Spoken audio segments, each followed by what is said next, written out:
ay buong buhay ko, puso at kaluluwa, hindi makaya na magpakaloob, mamahaling hiyas ni gintong nilukob ang aking dalangin.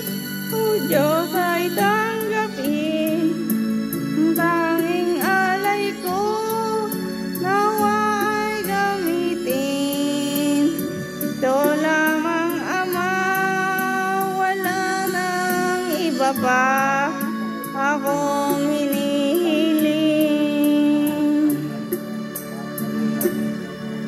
Di ko akalain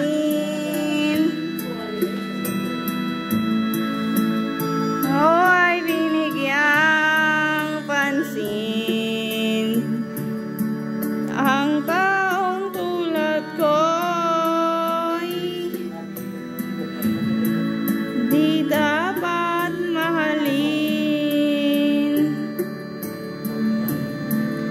Ang tanging alay ko kayo aking Ama, ay buong buhay ko, puso at kaluluwa, hindi makakayanan magpapagkaloob, mamahaling hiyas ni gintong nilukob ang aking dalangin. O Diyos ay tanggapin ang tanging alay ko, nawa ay gamitin. Ito lamang Ama, wala nang iba pa akong hinihiling. Aking